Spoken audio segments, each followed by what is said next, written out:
अभियान की शुरुआत की घोषणा करी थी।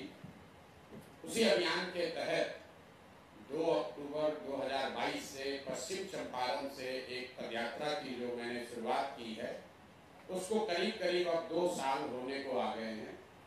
पदयात्रा के 3 मुख्य उद्देश्य बताए गए थे। पहला उद्देश्य ये था कि बिहार जो देश का सबसे गरीब, पिछड़ा, निरक्षर, भूखमरी और बेरोजगारी वाला राज्य है, वहाँ की जनता को जाकर एक रास्ता बताया जाए कि क्या करने से, किस तरह की राजनीतिक व्यवस्था बनाने से उनकी परेशानियों का हल निकाला जा सकता है। दूसरा उद्देश्य ये है कि अगर लोगों को बात समझ में आ जाए तो उनके सामने एक बेहतर व्यक्तियों का विकल्प बना कर दिया जाए, ताकि मजबूरी में जानते बूझते भी गलत दल और नेताओं को लोगों को वोट न करना पड़े। और तीसरा उद्देश्य ये है कि बिहार के गांव-गांव में जाकर यहाँ के हर प्रखंड पंचायत की समस्याओं को, जमीनी हकीकत को देखकर, समझकर बिहार के समग्र विकास के लिए अगले 10 वर्ष की एक योजना बनाई जाए। योजना सिर्फ बिहार की बड़ी समस्याओं के लिए न हो, बल्कि बिहार के 8,500 पंचायतों का अलग अलग हर पंचायत की एक योजना बने कि कैसे एक पंचायत को अगले 10 वर्ष में बेहतर विकसित पंचायत बनाया जा सकता है। उसके लिए जरूरी है कि हर पंचायत में हम लोग जाएं, मैं जाऊं, मेरे साथी पहुंचे, वहां तक ये विचार पहुंचे, लोगों की मदद से वहां की समस्याओं को समझा जाए। और जो पंचायत की हम लोग 8,500 पंचायतों की योजना बना रहे हैं, उसमें हर पंचायत में बच्चों के पढ़ाई की सुविधा कैसे बेहतर की जाएगी, कम से कम 8 से 1200 नए रोजगार के अवसर कैसे पैदा किए जाएं, और खेती किसानी करने वाले लोग खाने वाली खेती से निकलकर कमाने वाली खेती कैसे करें, इसका विस्तृत योजना बनाकर जारी करेंगे। अब इन 3 उद्देश्यों को लेकर जब हम लोग चले तो मेरा अनुमान था कि 1.5-2 साल में पूरा बिहार हम पैदल चल पाएंगे। अभी करीब करीब 2 बरस हो गया है। इसमें बीच में मैं 2-2.5 महीने लोकसभा चुनाव के दौरान इलेक्शन कमीशन के परमिशन न मिलने की वजह से नहीं चला हूं, बाकी हर समय चल ही रहे। और अभी करीब करीब 60% बिहार हम लोग चल पाए। तो अभी ये यात्रा, जैसा कि मेरा पहले से मैंने घोषणा की है, जो मेरा संकल्प है, आने वाले महीनों और वर्षों में चलती रहेगी। चाहे साल भर लगे, 2 वर्ष लगे, पूरा बिहार पैदल चलेंगे जरूर। दूसरा ये उद्देश्य जो मैंने बताया दल बनाने को लेकर, तो यात्रा के शुरुआत में हम लोगों का लक्ष्य था कि हर प्रखंड से कम 20 अच्छे लोगों को ढूंढ कर निकाला जाए, ताकि 10,000 लोग मिलकर एक नया दल यहाँ पर बना सके। यात्रा का अभी तक जो रिस्पॉन्स है, जो लोगों ने देखा है, अभी जब मैं आपसे बात कर रहा हूँ तो करीब करीब 1 करोड़ लोग बिहार के इस सोच, इस परिकल्पना, इस प्रयास से जुड़े हैं। और सब ने पिछले 1-1.5 महीने से जो मैं पटना में चर्चा कर रहा हूँ लोगों को बुलाकर, सब ने ये तय किया कि 2 अक्टूबर को इसको दलगत स्वरूप दे दिया जाए। तो पहला जो उद्देश्य था गांव-गांव जाकर लोगों को समझाने बुझाने का, वो काम अभी तक चल रहा है, आगे भी चलता रहेगा। दल बने, दल न बने, आगे हो, चुनाव आए, मैं व्यक्तिगत तौर पर अपना जो प्रयास है समाज को जगाने समझाने का, वो आगे करता रहूंगा। जो लोग इससे लाखों की संख्या में जुड़े हैं, अब वो लोग साथ में मिलकर 2 अक्टूबर को वो दल बना लेंगे। और जो पंचायतों की बिहार की योजना की मैंने बात की, उसको मार्च के महीने में, अभी तक का हम लोग का अनुमान है कि मार्च से जून के बीच में उस योजना को जारी किया जाएगा, ताकि बिहार की समग्र जनता, आप जैसे प्रबुद्ध पत्रकार, यहाँ के लोग अपने अपने पंचायतों के बारे में ये देख पढ़ सुन समझ सकें कि उनके पंचायत के विकास के लिए जन सुराज की क्या योजना है। इसके साथ साथ बिहार में शिक्षा को कैसे सुधारा जाएगा, यहाँ से पलायन को कैसे रोका जाएगा, यहाँ पर कृषि को कैसे बेहतर बनाया जाएगा, इन सारे बातों पर जो जन सुराज की सोच है, जन सुराज का कार्यक्रम है, इसको मार्च से अक्टूबर के महीने, जून के महीने में अगले साल जारी किया जाएगा। तो मैंने तीनों उद्देश्यों के बारे में आपको अपडेट किया। जनता को जगाने समझाने का प्रयास निरंतर तौर पर आगे चलता रहेगा। 2 अक्टूबर के बाद भी प्रशांत किशोर पैदल चलते रहेंगे। दूसरा, दल बनाने की जो बात है वो 2 अक्टूबर को इसको दल के तौर पर बना दिया जाएगा। दल का नया नेतृत्व चुन लिया जाएगा और जैसा कि मैंने लोगों को कहा है, ये दल किसी व्यक्ति, किसी परिवार, किसी जाति, किसी धर्म विशेष का न होकर बिहार के उन सारे लोगों का होगा जो लोग मिलकर इसको बना रहे हैं। तो 2 अक्टूबर को जब दल बनेगा तो आप देखेंगे कि बिहार के कौन लोग हैं जो मिलकर इस दल को बना रहे हैं और उन्होंने किन लोगों को अपना नेता चुना। वो नेता प्रशांत किशोर नहीं हो सकते। हमने पहले घोषणा की है कि हम दल के ना नेता हैं ना हमको आगे बनना है। हम ये व्यवस्था बना रहे हैं जिसमें बिहार का गरीब से गरीब व्यक्ति भी, अगर उसकी चेतना है, समझ है, उसको बिहार में सुधारने के प्रयास करने की इच्छा है, तो आकर ये नया दल विकल्प बना सकता है। तो जब 2 तारीख को दल बनेगा तो आपको दल के बनाने वाले दिखेंगे, दल का पूरा नेतृत्व दिखेगा, दल का नाम और संविधान दिखेगा, दल की प्राथमिकताओं के बारे में जानकारी आपको 2 तारीख को होगी। और जो दल का कार्यक्रम है, बिहार को सुधारने का जो विजन है, वो विजन आपको मार्च से जून के महीने में अगले साल जारी किया जाएगा। ये आपको मैं अपडेट करना चाह रहा हूँ। सुपौल में हमने चलना शुरू किया है। कल मेरा 3रा दिन सुपौल में था। सुपौल में मुझे लगता है कि 15-20 दिन से ज़्यादा समय लगेगा। बीच बीच में चूंकि 2 तारीख को दल बन रहा है तो मुझे यहाँ से निकलकर बाहर भी जाना पड़ता है, लेकिन सुपौल के हर प्रखंड में पैदल जाएंगे जरूर। यहाँ हर प्रखंड में पैदल जाएंगे। जहाँ हम नहीं भी जा रहे हैं वहाँ पर हमारे साथी घर घर पहुँच रहे हैं। 200 से ज़्यादा लोग रात दिन घर घर जाकर उनको इस विचार के बारे में, इस परिकल्पना के बारे में बता रहे हैं। अब आपके जो सवाल हैं, आप वो सवाल कीजिए। बहुत बहुत धन्यवाद।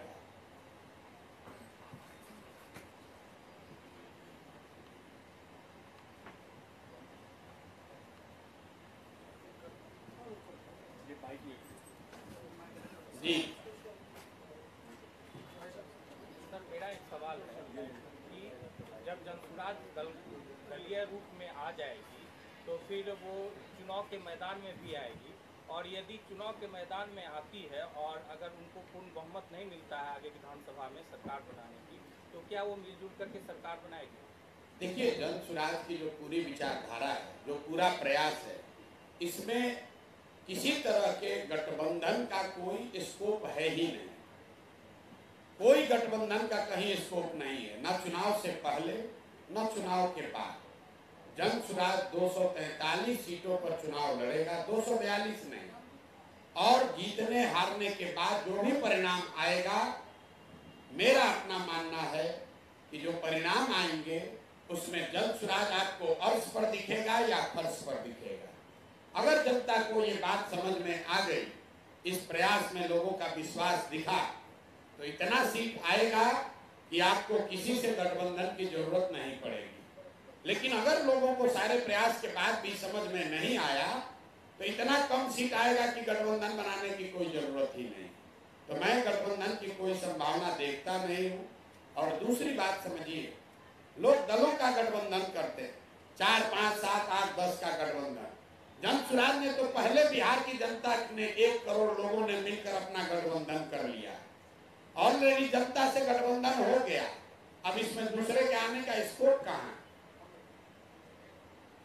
जिस तरह पद यात्रा कर रहे, कितना बदल पाएंगे बिहार को? बिहार को उतना बदल पाएंगे जितना यहाँ की जनता बदलने को तैयार है। हमारा प्रयास जनता को समझाना है। हम बिहार को कैसे बदल देंगे? हम तो अपने मन से रोज कहते हैं कि 1 प्रशांत किशोर नहीं, 10 प्रशांत किशोर भी आ जाएं, तब भी बिहार नहीं सुधरने वाला है। बिहार तो तब बदलेगा, तब सुधरेगा जब बिहार के लोग सुधरेंगे। अगर आप 500 रुपया पर वोट देते रहिएगा, अगर आप 5 किलो अनाज के लिए वोट दीजिएगा, मंदिर मस्जिद जाति से ऊपर नहीं उठिएगा, तो प्रसाद किशोर आए या कोई आए, बिहार सुधरने वाला नहीं है। तो आपके सवाल का जवाब ये है कि बिहार उतना सुधरेगा जितना लोग सुधरना चाहते हैं। अगर 2025 में आपकी अपेक्षा के अनुरूप परिणाम नहीं आते हैं तो फिर आगे की क्या रणनीति? कोई रणनीति नहीं है। मैं अपना जीवन 10 साल के दायरे में जीता हूं। जो लोग हमको जानते हैं, हमने पहले 10 वर्ष संयुक्त राष्ट्र संघ में काम किया और उस संस्था में बहुत ऊंची पोस्ट पर, ऊंचे पद पर थे। उसको छोड़कर आए और जो 10 वर्ष हमने काम किया 2011 से 21 तक, उसको आप लोग चुनावी रणनीतिकार, चुनाव प्रबंधक वगैरह कहते हैं। उस विधा में भी जब देश में सबसे ज्यादा, सबसे ऊपर थे, जब बंगाल और तमिलनाडु जीते, तब ये घोषणा की कि अब ये काम नहीं करेंगे। अब अगला जीवन का कई बरस, कम से कम 10 बरस मेरे जीवन का एक ही लक्ष्य है, बिहार को सुधारना।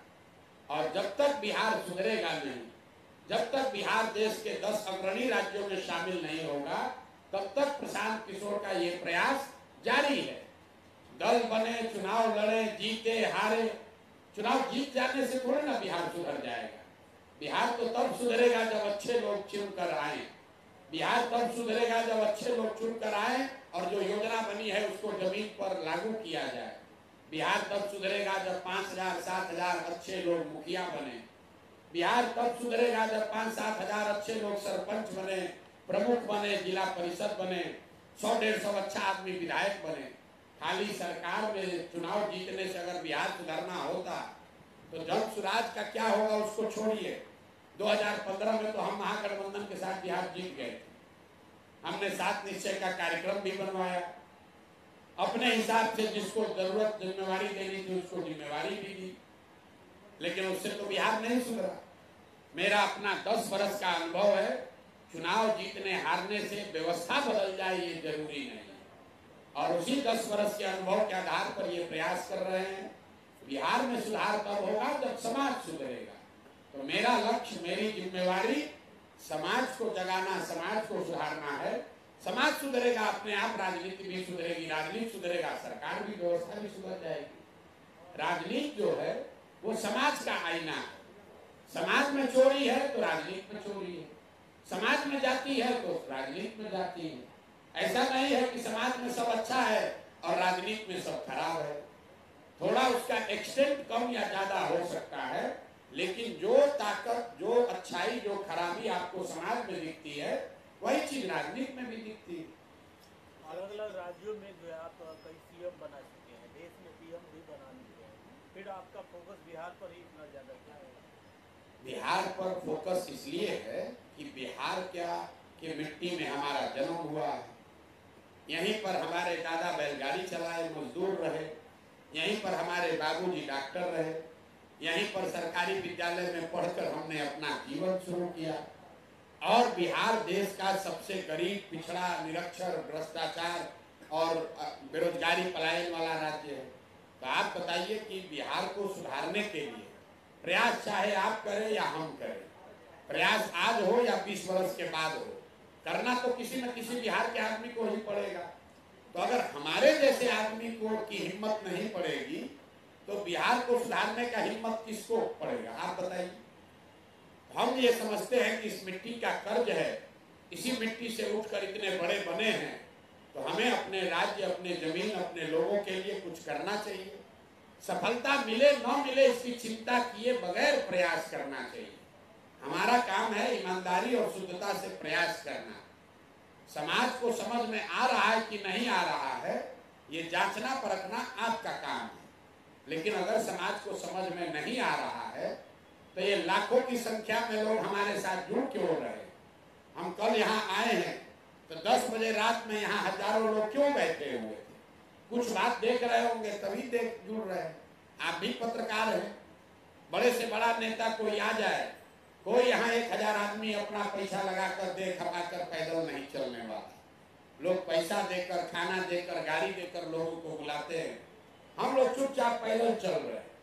ना किसी का नाली गली बनवाते हैं, ना किसी का राशन कार्ड बनवाते हैं, ना धरना प्रदर्शन करते हैं, ना किसी को गाली देते हैं, ना वोट मांगते हैं। सिर्फ और सिर्फ एक ही बात बता रहे हैं कि भाई मेरे, तुमने जाति पर वोट दिया, तुमने नेताओं को वोट दिया, तुमने विचारधारा के लिए वोट दिया, तुमने गरीब और वंचित के आवाज के लिए वोट दिया, तुमने बिजली सड़क पानी के लिए वोट दिया, तुमने मंदिर मस्जिद के लिए वोट दिया, लेकिन तुमने अपने बच्चों के पढ़ाई और रोजगार के लिए वोट नहीं दिया। एक बार जन स्वराज की बात मानो और अपने बच्चों के पढ़ाई और रोजगार के लिए वोट दो। इतनी बात कह रहे हैं, इससे ज्यादा नहीं, इससे कम नहीं। लोगों को समझ में आए तो वो जगेंगे, ना समझ में आए तो जैसे उनका जीवन चल रहा है वो चलता रहेगा। बिहार में सफल होने के बाद देश के लिए क्या रणनीति होगी? पहले बिहार में सफल हो जाने दीजिए। बिहार में अगले 10 वर्ष में बिहार को देश के सबसे 10 अग्रणी राज्यों में शामिल कराने का जीवन का जो लक्ष्य लेकर चले हैं, अभी उससे डिगने वाले नहीं।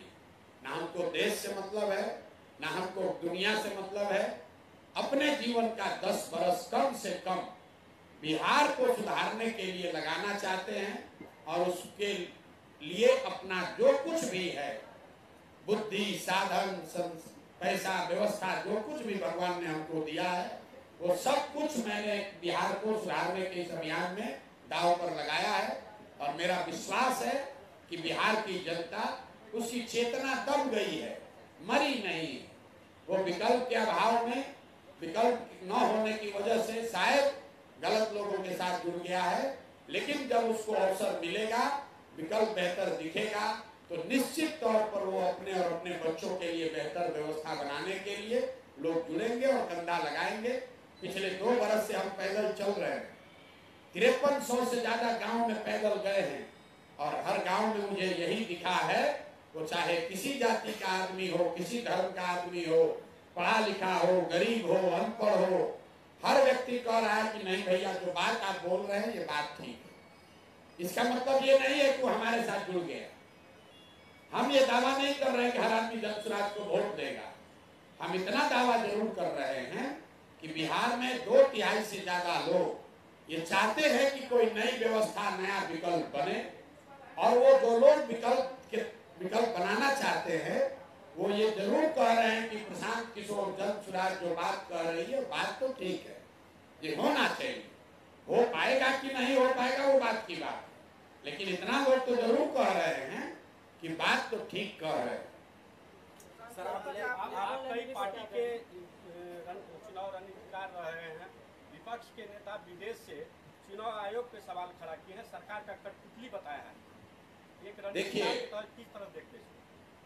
जब मैं काम पहले करता था उस समय भी मैंने कहा है कि बंगाल का जब चुनाव का रिजल्ट आया था, उस दिन भी आप मेरा इंटरव्यू देख लीजिए, मैंने कहा था कि जो चुनाव आयोग है वो केंद्र सरकार के एक्सटेंडेड आर्म के तौर पर काम करता है। जैसे सरकार चाहेगी, मोटे तौर पर चुनाव, एक छवि ऐसी बन गई है कि चुनाव आयोग करीब करीब वही काम, वही चीज करता है जो सरकार चाहती है। अब इस चीज को आप विदेश में जाकर कहे कि न कहे, ये राहुल गांधी का मामला है, विपक्ष के नेता का मामला है।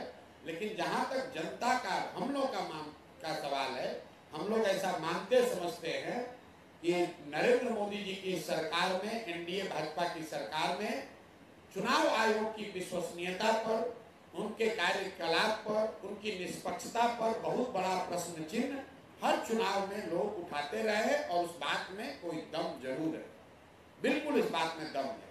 सर, जिस तरीके से आपकी मुहिम चल रही है, आपके ऊपर ये इल्ज़ाम लगता है कि आप एक खास पार्टी को फायदा पहुंचाने के लिए इंडिया अलायंस के वोटरों को अपने तरफ माइल कर रहे हैं ताकि किसी खास पार्टी को आप फायदा पहुंचाए। आपको कोई बड़ी कामयाबी नहीं मिल पाएगी, ऐसा आपके ऊपर इल्ज़ाम लगता है इंडिया अलायंस की तरफ से? मतलब ये स्टेटमेंट है कि इल्ज़ाम है? हमको सफलता नहीं मिलेगी, इल्ज़ाम है कि ये स्टेटमेंट है? इल्ज़ाम लगता है, आप पे बार-बार ये इल्ज़ाम लगता है। इल्ज़ाम लगता है? क्या इल्ज़ाम लगता है? इल्ज़ाम ये लगता है कि हम किसी दल का मदद कर रहे हैं। जी, किसी की मदद। तो किसका मदद कर रहे हैं? बोलिए, काहे घबरा रहे हैं? आपको भाजपा की बी टीम, भाजपा का बी टीम को, तो भाजपा का यहाँ वजूद कितना है? आप बी टीम तो उसका न बनिएगा, कोई मजबूत टीम हो तो उसका बी टीम बनिएगा। भाजपा का यहाँ न कोई नेता है, न नीति है, न कोई कार्यक्रम है। पिछले विधानसभा चुनाव में भाजपा को 19.6% बिहार में वोट आया, तो उसका बी टीम क्या बनेगा? बिहार की दुर्दशा के लिए लालू और नीतीश ये दोनों जिम्मेवार हैं, लेकिन इसके गुनाहगार लालू और नीतीश से ज्यादा भाजपा और कांग्रेस वाले। इस बात को आप समझिए। पिछले 30-32 साल से बिहार में लालू नीतीश सरकार चला रहे, लेकिन बिहार की जनता ने लालू यादव को पूरे बिहार में बहुमत सिर्फ एक ही बार 1995 में दिया। आज तक लालू यादव की पार्टी बिहार अपने दम पर एक ही बार जीती।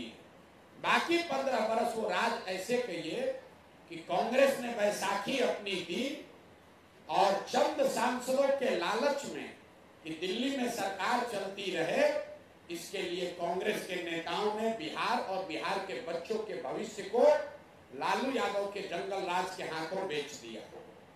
ऐसा कैसे संभव है कि मनमोहन सिंह जैसे बड़े प्रधानमंत्री को बिहार की आर्थिक स्थिति बदहाली की जानकारी न हो, लेकिन 10 बरस मनमोहन सिंह और गांधी परिवार के नेतृत्व वाली कांग्रेस ने लालू यादव को यहाँ जंगल राज चलाने दिया, इस लालच में कि 10, 20, 15, 20 को सांसद हम लोग को मिलता है।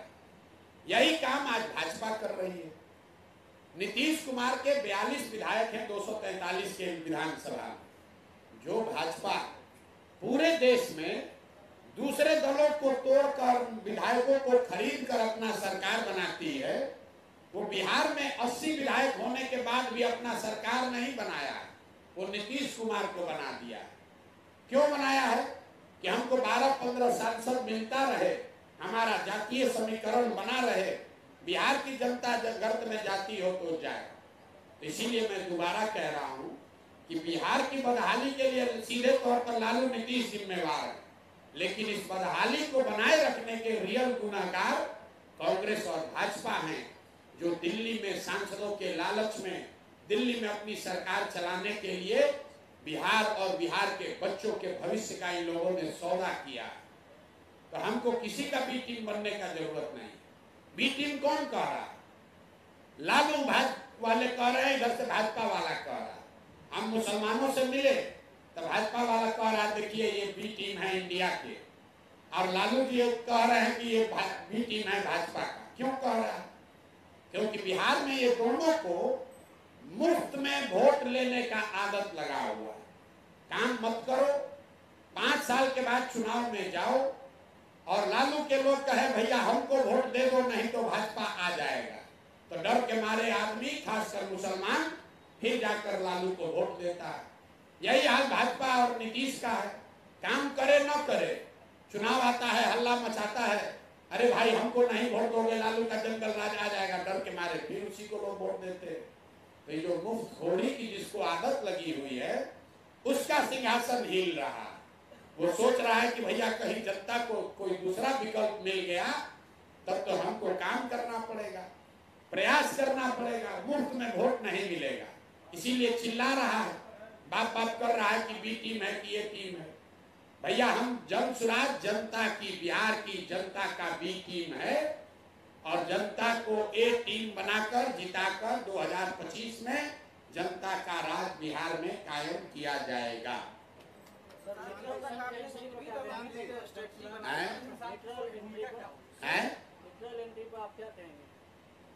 लेटरल एंट्री पर मेरा विचार आज से नहीं 10 वर्ष पहले से है।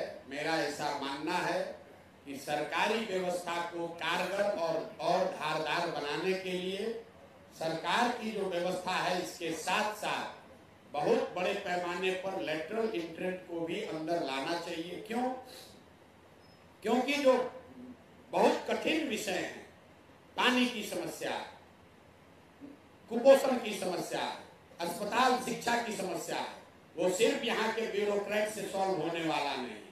आप बताइए कोई IAS अफसर है, आज वो हेल्थ डिपार्टमेंट का हेड है तो उसको अस्पताल और स्वास्थ्य की समझ है, कल उसको परिवहन विभाग का सेक्रेटरी बना दिए तो उसको बस और रोड का भी समझ हो जाएगा, परसों उसको मत्स्य विभाग का सेक्रेटरी बना दिए तो दावा करता है कि हमको मछली पालन का भी उतना ही समझ है।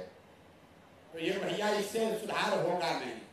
इसलिए जो सरकार की एडमिनिस्ट्रेशन और प्रशासनिक व्यवस्था है वो रहनी चाहिए, लेकिन उन विषय के विशेषज्ञों को जब तक साथ में नहीं जोड़ा जाएगा तब तक कोई आगे का बड़ा रास्ता नहीं बनाया जा सकता है। इस देश में आजादी के बाद जो 5-6 बड़े काम हुए, एटॉमिक एनर्जी का काम हुआ, उसको किसी आईएएस ने नहीं किया, उसको विक्रम साराभाई और होमी भाभा ने किया, वो लेटरल इंट्रेंट थे। इस देश में मिसाइल के दिशा में जो काम हुआ उसको अब्दुल कलाम ने किया, वो कोई आईएएस अफसर नहीं थे, वो एटॉमिक डिपार्टमेंट के सेक्रेटरी नहीं थे। इस देश में ग्रीन रेवोल्यूशन लाने का श्रेय स्वामीनाथन जी को दिया गया। स्वामीनाथन जी एग्रीकल्चर डिपार्टमेंट के प्रिंसिपल सेक्रेटरी आईएएस नहीं थे। इस देश में डेयरी का काम व्हाइट रेवोल्यूशन प्रोफेसर कुरियन ने किया, कुरियन कोई आईएएस नहीं थे, लेटरल इंट्रेंट थे। देश में टेलीफोन की क्रांति का श्रेय बहुत हद तक सैम पित्रोदा को दिया जाता है। Sam Pitroda DOT department of telecommunication के सेक्रेटरी नहीं थे, लेटरल इंट्रेंट थे। इस देश में आधार का जो आप कार्ड देख रहे हैं, आधार का कार्ड होम मिनिस्ट्री का सेक्रेटरी नहीं बनाया है, इसको नंदन नीलकर्णी जैसे लोगों को लाकर बनाया गया। ये आपको क्या दिखाता? जो 5-6 बहुत बड़े देश में आमूल चूल परिवर्तन वाले काम हुए हैं, वो इस देश के सबसे काबिल लोगों को लाकर जिम्मेवारी दी गई। वो काम तो सरकार की व्यवस्था के साथ ही करेंगे, लेकिन उनमें वो क्षमता है। तो हम लोग इस पक्ष में हैं कि बिहार को अगर सुधारना है तो पूरे दुनिया में एजुकेशन को लेकर, स्वास्थ्य को लेकर, आर्थिक विकास को लेकर जितने बड़े लोग हैं, जो समझदार लोग हैं, जब तक उनको नहीं जोड़ा जाएगा तब तक बिहार में बड़ा सुधार नहीं हो सकता है। हम नीतीश कुमार नहीं हैं जो कहता है कि और किसी को कुछ आता ही नहीं है। नीतीश कुमार से कुछ भी पूछिए तो कहता है भाई उसको कुछ बुझाता है, मगर उसी आदमी को खाली कुछ बुझाता है। इंजीनियरिंग पढ़ा हुआ आदमी बिहार के गांव-गांव में 10-10, 20-20 को इंजीनियर है। नीतीश कुमार पढ़े लिखे व्यक्ति है, लेकिन बिहार के एकमात्र पढ़े लिखे व्यक्ति नहीं है। इनसे बहुत ज्यादा पढ़ा लिखा होशियार समझदार लोग दुनिया भर में बिहार का आदमी अपना झंडा गाड़ा है। जरूरत इस बात की है कि उनमें जितने लोग बिहार में आकर अपना योगदान करना चाहते हैं, बिहार के समाज के विकास के लिए कुछ करना चाहते हैं, सरकार की व्यवस्था में इसका प्रोविजन होना चाहिए कि वो लोग आए और यहाँ के विकास में अपना योगदान कर सके। क्यों नहीं होना चाहिए? बिल्कुल होना चाहिए। यहाँ का 4 घटिया भ्रष्ट अफसरों से थोड़े बिहार सुधरेगा। जब यहाँ के सबसे ज्ञानी समझदार लड़के वापस लौटेंगे, वो लोग यहाँ काम करेंगे, तब न देश सुधरेगा, तब न बिहार सुधरेगा।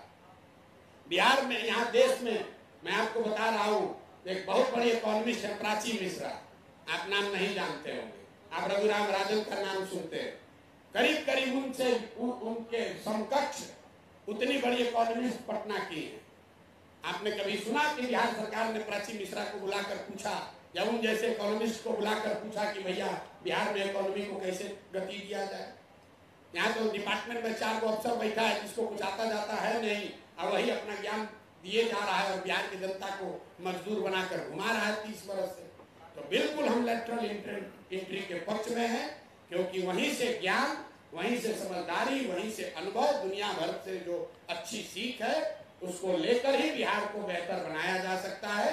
चंद भ्रष्ट अफसरों के, चाटुकार अफसरों के सुझाव से, उनके प्रयास से बिहार को नहीं सुधारा जा सकता है। सर, एक सवाल है कि आप भी पद यात्रा कर रहे हैं और तेजस्वी यादव भी अब आभार यात्रा पे निकले हैं, कितना क्या कुछ कहेंगे इस पे? तो कहाँ पैदल चल रहे थे तेजस्वी यादव? आभार यात्रा निकाले हैं। यात्रा निकालने पे तो कोई रोक है नहीं। आप मेरे भाई, ऐसा है, तेजस्वी यादव एक दिन अपने आभार यात्रा में एक दिन पैदल चल दे पैदल, फिर हम भी मानेंगे भाई पैदल एक दिन चले, हम तो 2 बरस से चल रहे हैं। एक दिन चलो पैदल, एक दिन तो पैदल चल के दिखाओ। आभार यात्रा अपने रथ पे बैठ के, आप बढ़िया भोजन करते हुए वीडियो बना के, आप मुरेठा बांध कर, जाति और धर्म के नाम पर लोगों को डरा कर ये आभार यात्रा क्या निकालो? किस चीज का आभार देने निकले हो? आभार तो उनको जनता का देना चाहिए, ये बात ठीक है, नाम बढ़िया रखा है आभार यात्रा। जिस बिहार को सबसे गरीब, निरक्षर, मजदूर उनके माँ बाप और उनके सरकार ने बना दिया, उस बिहार की गरीब जनता ने अभी उनको यहाँ से मारकर भगाया नहीं है। इसके लिए उनको बिहार के जनता का आभार करना चाहिए। जिस बिहार के गरीब जनता को लूट के राज कर रहे हैं, उस जनता ने आज तक उनको यहाँ से भगाया नहीं है, इसलिए उनको जनता का आभार करना चाहिए। जिस बिहार के समाज को जातियों में बांटकर अपहरण, रंगदारी, शराब माफिया, भूमि माफिया, बालू माफियाओं के हवाले कर दिया है, वो जनता आपको आज भी नेता के तौर पर देख रही है। इसलिए तेजस्वी यादव को आभार यात्रा करनी चाहिए। आभार तो करना ही चाहिए। आप जैसे बिना पढ़े लिखे आदमी को जनता नेता स्वीकार कर रही है, इसलिए भी आपका आभार व्यक्त करना चाहिए कि बिहार का पढ़ा लिखा लड़का मजदूर बनकर घूम रहा है और 9वां फेल आप नेता बनकर घूम रहे हैं, तो आपको बिहार का जनता का आभार तो करना ही चाहिए। दूसरे राज्य में नहीं संभव है, ये यहीं पर संभव है। लोग हमको कहता है कि भैया 9वां फेल काहे कहते हैं, तो हमने कहा है कि भाई 10वां का एग्जाम हो रहा है, 10वां का एग्जाम पास हो जाइए, कल से आपको 10वां पास करने लगेंगे। इसमें क्या दिक्कत है? अगर आपको पहले पढ़ने का अवसर नहीं मिला, अब पढ़ लीजिए, हम आपको 10वां पास करने लगेंगे। आपको अगर हमारे 9वां पास करने से खराबी, दिक्कत, तकलीफ हो रही है, तो आप 10वां का एग्जाम देकर पास हो जाइए और हम लोग सब आपको कहेंगे कि 10वां पास तेजस्वी यादव बिहार के नेता होने चाहिए। 10वां पास होकर दिखाइए। ये आदमी एक मंच से बोले कि हम तो इतने ईमानदार हैं, चाहते तो जाली डिग्री बनवा लेते। हमारे माँ बाप दोनों मुख्यमंत्री थे, जाली डिग्री नहीं बनाए, इतना अच्छा ईमानदार है। बताइए, जाली डिग्री नहीं बनाई, बहुत बड़ा हम लोग का एहसान कर दिए। देखिए इस आदमी की सोच। नेता खड़ा होके कह रहा है कि अरे हमने तो माँ बाप बाबूजी दोनों मुख्यमंत्री थे, चाहते तो जाली डिग्री बनवा लेते, नहीं बनवाए, इसलिए जनता को उनका आभार व्यक्त करना चाहिए कि भाई साहब ने जाली डिग्री नहीं बनाया, बहुत बड़ा हम लोग पर एहसान कर दिए।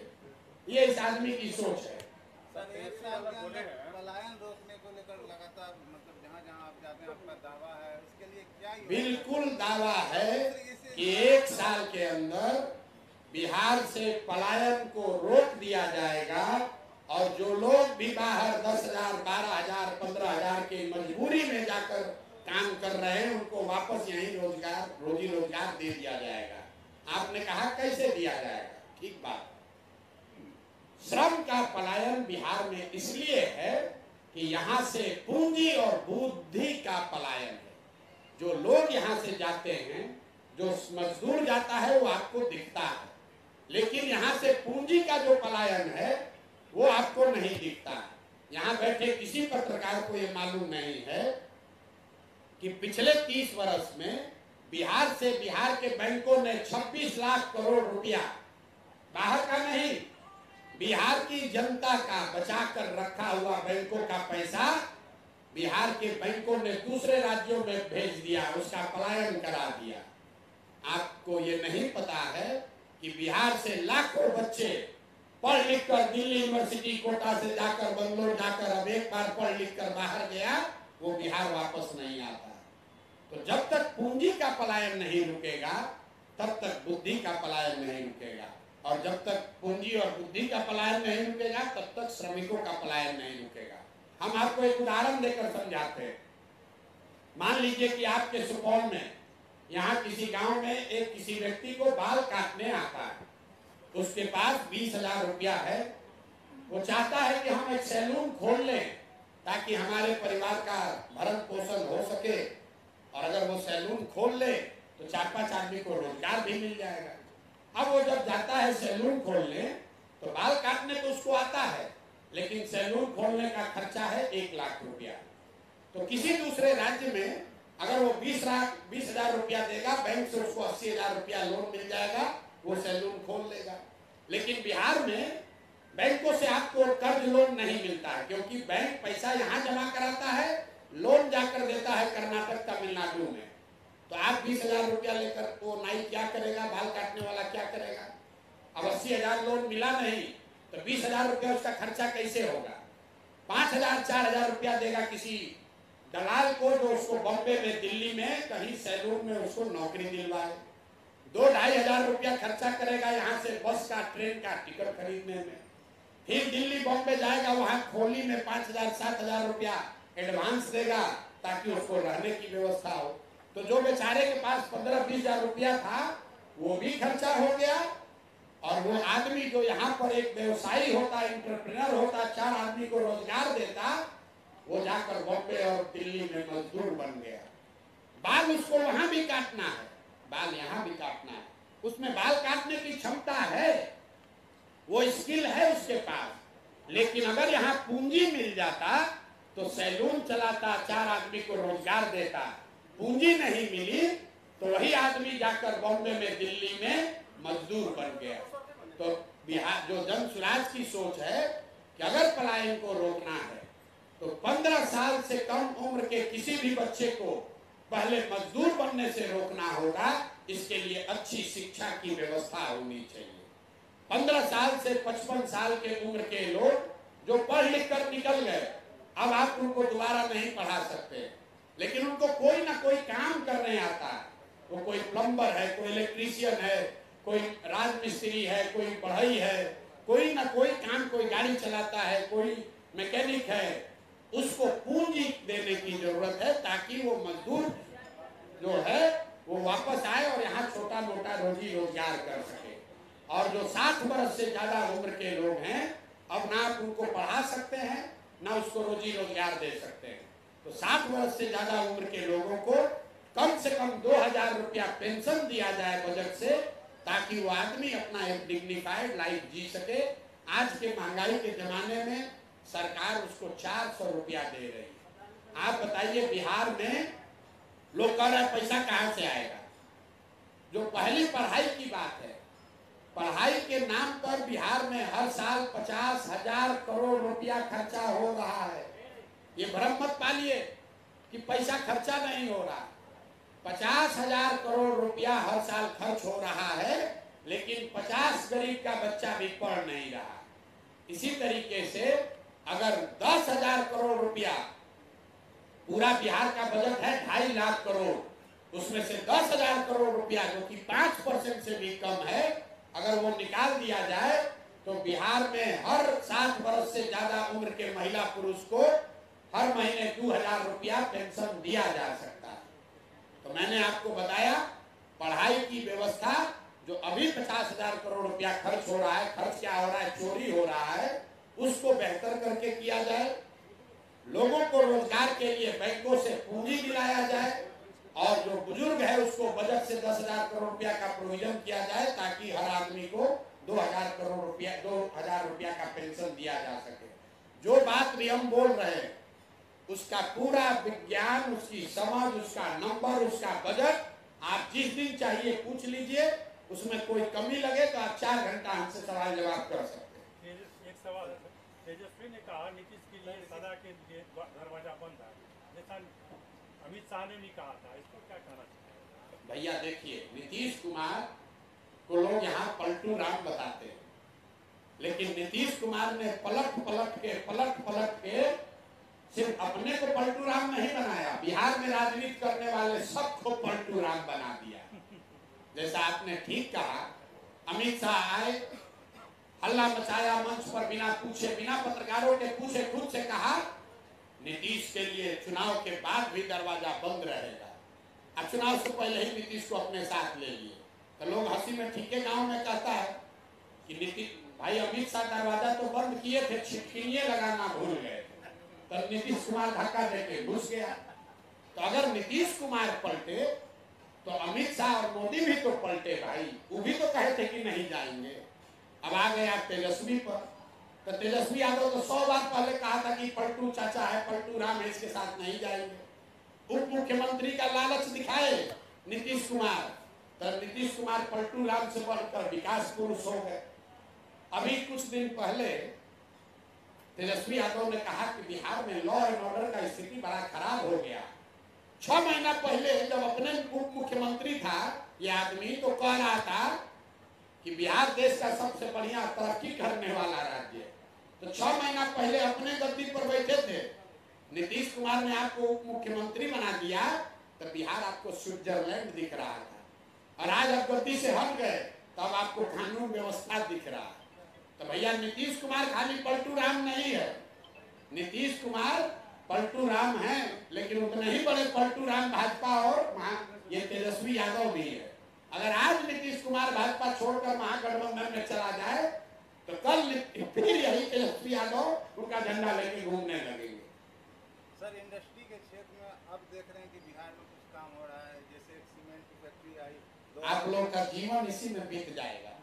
चक्का का फैक्ट्री गिनते हुए, सुन लो मेरी बात, IT सेक्टर, अरे सुनो ना यार, IT सेक्टर, अंग्रेजी में ज्यादा मत पूछो सवाल। IT सेक्टर और सीमेंट का फैक्ट्री और रेल का चक्का का फैक्ट्री गिनने में तुम लोग का उम्र बीत जाएगा। सर प्रशांत किशोर कैसे डेवलप करेंगे, क्या उनका योजना है? इस पे भी तो सर मान लीजिए सुपौल ही जैसे है, सुपौल ही जैसे है, तो इतने दिन से 2 बरिस गांव गांव जाकर बता रहे हैं, उसको तो पढ़ोगे नहीं, सुन रहे हैं सर, सुन नहीं रहे हो, सुन रहे हैं सर। तो आपको बता रहे हैं कि चक्का का फैक्ट्री लगाने से, एक फैक्ट्री लगाने से बिहार का विकास नहीं होने वाला है। एक फैक्ट्री लगेगा 2000 करोड़ रुपया का निवेश होगा, 500 आदमी को नौकरी मिलेगा, 5000 को आदमी को नौकरी मिल जाएगा। बिहार में तो 13 करोड़ आदमी रहता है, 13 करोड़ आदमी को नौकरी कैसे मिलेगा ये बताओ। तो अब सर बस सुपौल का बताइए। जब तक, अरे छोड़ो ना सुपौल का बात, 13 करोड़ को बदलना पड़ेगा। जब तक दुनिया भर में जितने देश आगे बढ़े हैं, जापान का आबादी है 13 करोड़ जितनी बिहार की आबादी है। जापान में सब आदमी रेलवे का मुसल्लहपुर में कोचिंग करके रेलवे का एग्जाम देकर जापान बना है, रेलवे का चक्का फैक्ट्री लगाकर जापान बना है। जापान की आबादी उतनी ही है जितनी बिहार की है। सुन लीजिए, पूछ लेकर उतावला मत होइए। अगर लोगों का जिंदगी सुधारना है तो उसका मूलभूत 3 आधार है। गरीबी से निकलने के 3 रास्ते हैं, शिक्षा, जमीन और रोजगार। अगर नौकरी चाहिए, शिक्षा चाहिए, तो उसके लिए बढ़िया पढ़ाई का व्यवस्था होना चाहिए। अगर खेती करना है तो उसके लिए बढ़िया जमीन होना चाहिए, और बिजनेस व्यापार करना चाहिए तो उसके लिए पैसा पूंजी होना चाहिए। तो बिहार में 2/3 लोगों के पास ना पढ़ाई है, ना जमीन है, और ना उसके पास पैसा पूंजी है। तो फैक्ट्री लगाने से उसका गरीबी दूर हो जाएगा। जब तक इस 3 बातों को नहीं सुधारा जाएगा, यहाँ पर लोगों को पढ़ाई की व्यवस्था हो। बिहार में भूमि सुधार लागू करना जरूरी है। पूरे देश में 100 में 38 आदमी ऐसा है औसतन जिसके पास जमीन नहीं है।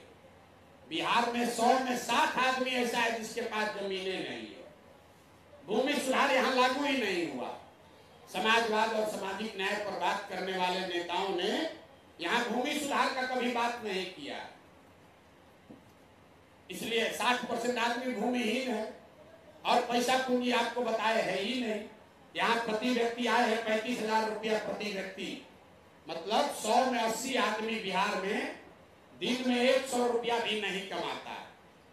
तो जब इस महंगाई के जमाना में आप 100 रुपया नहीं कमा रहे हैं तो खाइएगा क्या, बाल बच्चा क्या खिलाइएगा, रोजी रोजगार के लिए पैसा पूंजी कहाँ से लाइएगा। जब तक आप यहाँ शिक्षा, खेती और पूंजी की व्यवस्था नहीं करेंगे तब तक बिहार से गरीबी दूर नहीं हो सकती है। तेजस्वी जैसे बेवकूफ लोग ये बता रहे हैं हम 10 लाख नौकरी दे देंगे।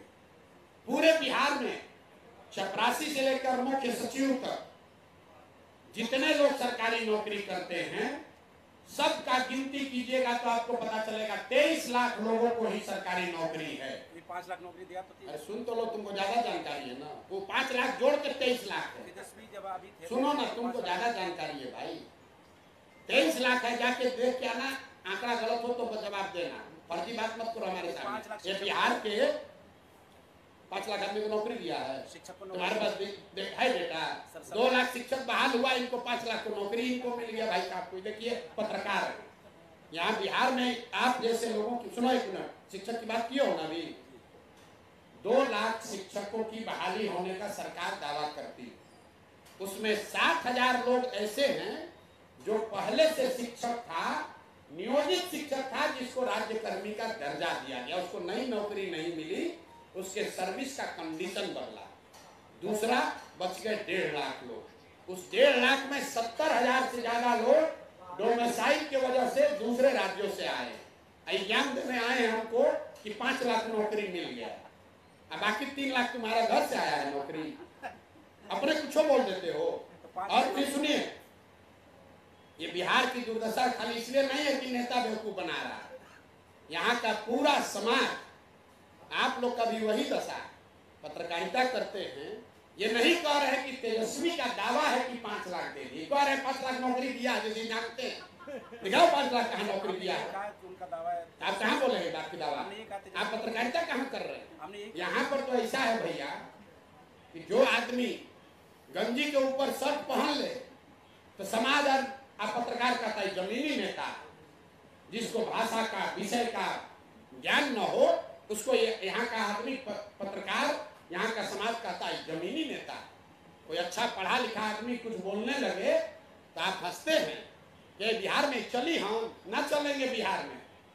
इसीलिए आपका नेता बालू माफिया, शराब माफिया है। गलत आदमी का चुनाव करोगे, शराब माफिया को नेता बनाओगे तो आपके बच्चों को पढ़ाएगा कि आपके बच्चे से शराब बेचवाएगा। आप पत्रकार हैं, सवाल जरूर कीजिए, हम बैठे हैं सवाल लेने के लिए, लेकिन आपकी भी जिम्मेवारी है, सवाल पूछने से पहले तैयारी करके आइए।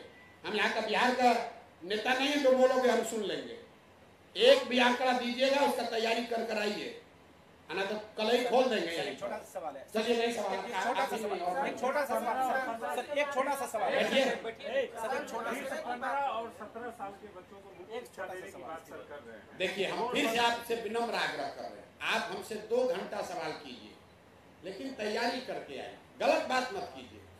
आप गलत कीजिएगा। आपने कहा कि तेजस्वी ने 5 लाख लोगों को नौकरी दी है, आप कितने लोगों को गुमराह कर रहे हैं, अपनी जिम्मेवारी का एहसास है आपको? कहाँ दिया है 5 लाख? हमको गांव में लोग कह रहा है कि डोमिसाइल की वजह से किसी बिहार के बच्चे को शिक्षक का नौकरी नहीं मिला। हम आपको आंकड़ा दे रहे हैं, 1.97% लोग ही सरकारी नौकरी में हैं। गलत हो आप, हम यही सुपौल में 1 महीना है, आप हमको घेर लीजिएगा।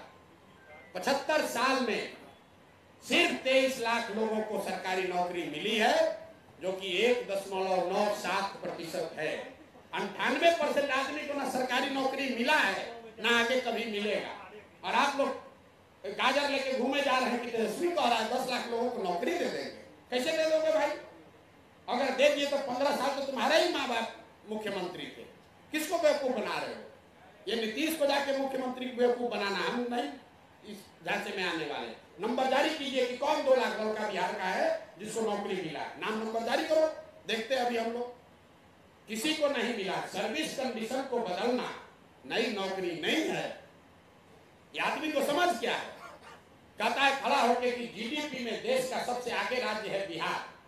अब बताइए, जीडीपी में हम लोग हैं 28वें नंबर पर। अफसर ने कहा होगा कि जीडीपी के ग्रोथ में हम लोग आगे हैं। इस आदमी को पता ही नहीं कि जीडीपी ग्रोथ क्या है और जीडीपी क्या है। एक मूलधन है, एक ब्याज है। जीडीपी ग्रोथ जीडीपी नहीं है। पूरा देश का आंकड़ा रोज जारी हो रहा है, जीडीपी में हम लोग देश के सबसे गरीब पिछड़े 28वें नंबर के राज्य हैं। और तेजस्वी यादव खड़ा होकर कहे कि हम जीडीपी में देश में सबसे आगे हैं, और आप चाहते हैं कि हम उसका जवाब दें।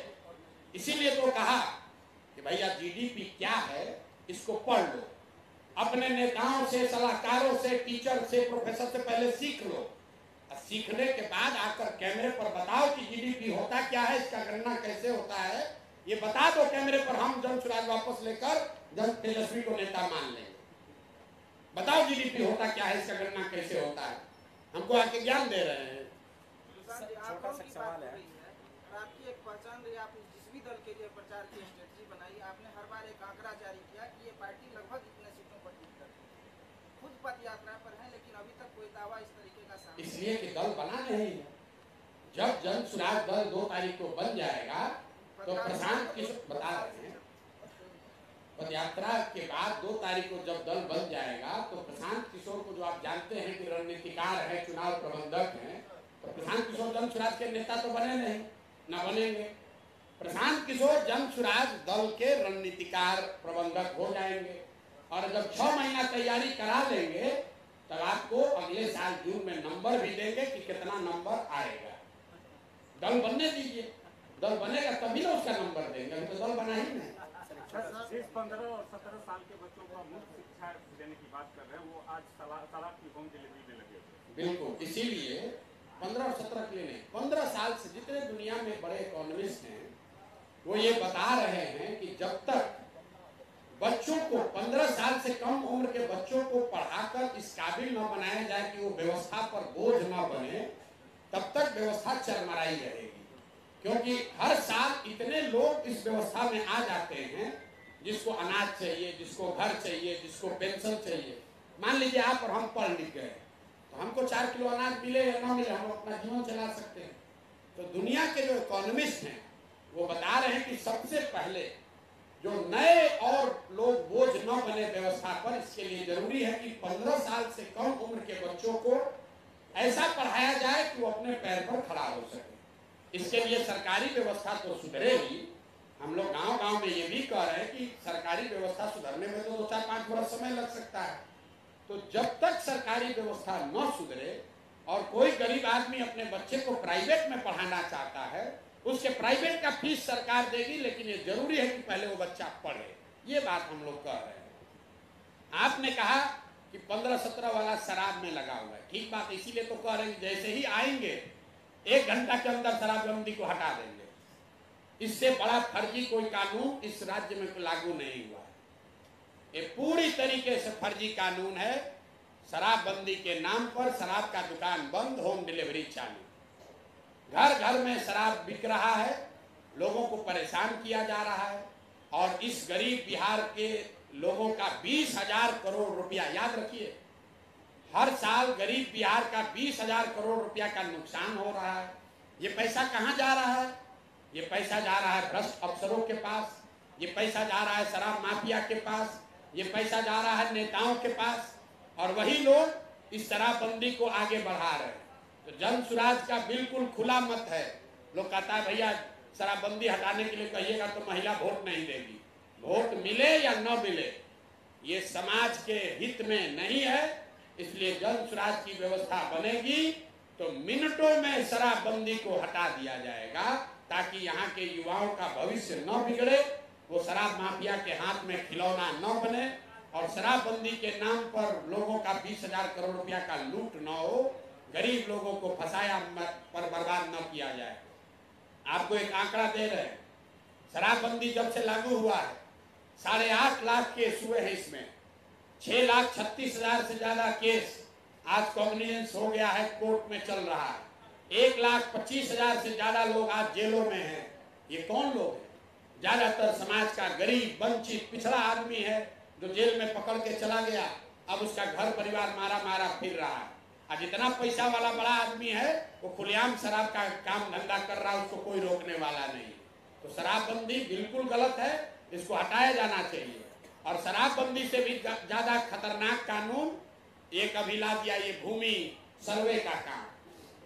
मैं आपके जरिए पहले बता देता हूं कि जितना बड़ा नुकसान शराबबंदी से हुआ है, इससे भी बड़ा नुकसान ये जमीन के सर्वे से होने जा रहा है। नीतीश कुमार ने ना बिना किसी तैयारी के, बिना किसी कार्यक्रम के पूरा ये सर्वे का काम शुरू कर दिया। देश भर से लोगों को बुला लिया। राजस्व विभाग की कोई तैयारी है ही नहीं, ना उनके पास कर्मचारी है, ना व्यवस्था है। नतीजा क्या है? पूरे देश से लोग वापस आ गए, आकर अपना अपना जमीन का कागज निकालने में, कागज जमा करने में लगे हैं। और लोग गांव-गांव में हमको बता रहा है कि जो काम पहले 100 रुपया में होता था उसका रेट बढ़कर हो गया 10,000, 5,000। अपना केवाला का कॉपी निकालने के लिए लोगों को 1,000, 2,000 रुपया घूस देना पड़ रहा है। और हम आपको बता रहे हैं, परिवारों की वंशावली बनाने का, एनओसी लेने का जो प्रक्रिया शुरू होगा, घर घर में, गांव में आपस में झगड़ा लगेगा।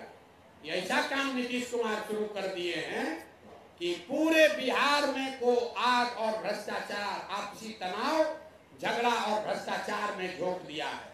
आप देखिएगा, मार्च आते आते ज्यादातर मतलब 1/3 से ज्यादा जमीन डिस्प्यूटेड हो जाएगी, पता ही नहीं चलेगा कि उसका मालिकाना हक है किसके पास। ये इतना बड़ा गलत कानून है। इसमें अगर जहां पर भी भूमि सुधार लागू किया गया है वहां सरकार ने इसको व्यवस्थित तरीके से 3 से 5 वर्ष में किया है। ये नीतीश कुमार ने जो लैंड का डिजिटाइजेशन प्रोग्राम शुरू किया और उसमें जो बड़े पैमाने पर धांधली हुई, चोरी हुई, लैंड का रिकॉर्ड गलत हुआ, तो अधिकारियों के कहने पर उसको सुधारने के लिए एक तुगलकी फरमान को सुधारने के लिए दूसरा तुगलकी फरमान जारी कर दिया कि अब भैया खाली डाटा का एंट्री नहीं होगा, अब सर्वे भी होगा। सर्वे करने वाला जमीन पर कोई है ही नहीं। जो आमीन बुलाए गए हैं, लोग हमको गांव में बता रहे, हमको कोई जानकारी नहीं। जो प्रखंडों में जिन लड़कियों को, जिन कॉन्ट्रेक्चुअल एम्प्लॉय को रखा गया उसको कोई ट्रेनिंग नहीं है और एकदम पूरी तरह से जनता परेशान है। तो नीतीश के राज का, उनके ताबूत का ये अंतिम कील साबित होगा। ये जो लैंड सर्वे है ये बिहार में भ्रष्टाचार और सामाजिक पारिवारिक द्वेष को बढ़ाने वाला काम है। इससे कोई लाभ नहीं होगा, इससे समाज का, लोगों का सिर्फ और सिर्फ नुकसान ही नुकसान है।